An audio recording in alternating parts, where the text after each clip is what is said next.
The Russia-Ukraine war has entered its 9th month, showing no signs of a slowdown just yet. The focus of the battlefield now shifts to Ukraine's port city of Kherson. After a spate of counteroffensives by Ukraine to get back some of its territories, Moscow's possible trap in Kherson has become the next thing to watch out for. Is the tide turning in the Ukraine war?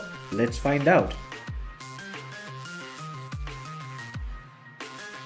Kherson had been one of the first few major cities captured by Russia after launching what it calls a special military operation. Currently, it is one of the 4 partially captured territories, the others being Luhansk, Donetsk, and Zaporizhia. Now, in recent days, Moscow reportedly completed the evacuation of around 70,000 civilians and retreated its forces from Kherson to brace itself for a Ukrainian counteroffensive. The Kremlin's justification for it was that Kyiv would bomb the Novokakivka dam to flood the region, which President Zelensky has denied. Russian commander Alexander Khodakovsky was quoted as saying, "We're preparing Kherson for defense. We're taking the civilian population out, in many ways untying our hands." But the Ukrainians seem to be having none of this. They have categorically refused to believe a retreat by Russian forces, accusing Moscow of deliberately spreading panic in the region. President Volodymyr Zelensky told an Italian newspaper on Thursday, and I quote, "Their best trained troops are in place. Nobody left. We see it and we don't believe them." That leads to the question, is Ukraine finding an excuse to not go full throttle in Kherson? While some may find it a bit far-fetched, there may well be a solid reason behind it. You see, Russian forces have evolved and become stronger than they were in February.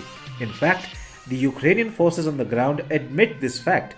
Major Roman Kovalev, who is leading a 500-person battalion in Ukraine, said, and I quote, "The Russians know how to fight. They learn fast. They're not the same forces as they were in the spring. It is hard to fight them." Especially after Ukraine's pushback in Kharkiv, it became clear that the Ukrainians have a numerical advantage over Russia. Not anymore. Vladimir Putin's fresh bid to have reserve forces at the front line meant Moscow covered any and every loophole in terms of manpower. Underestimating Moscow's prowess currently would be disastrous for Ukraine. The Kremlin, as a result, claims it has thwarted counteroffensives. A News 18 report quoted a close confidant of Putin as saying, "The Ukrainians tried a counteroffensive. It was stopped.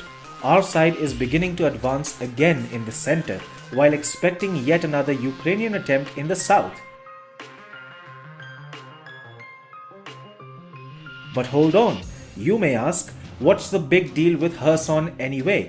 You see, a port city anywhere in the world comes with great significance. In this conflict, Kherson is of twofold importance. First, it provides connectivity to Crimea, which Russia annexed in 2014. Second, it provides a link to the Dnipro River that bisects Ukraine.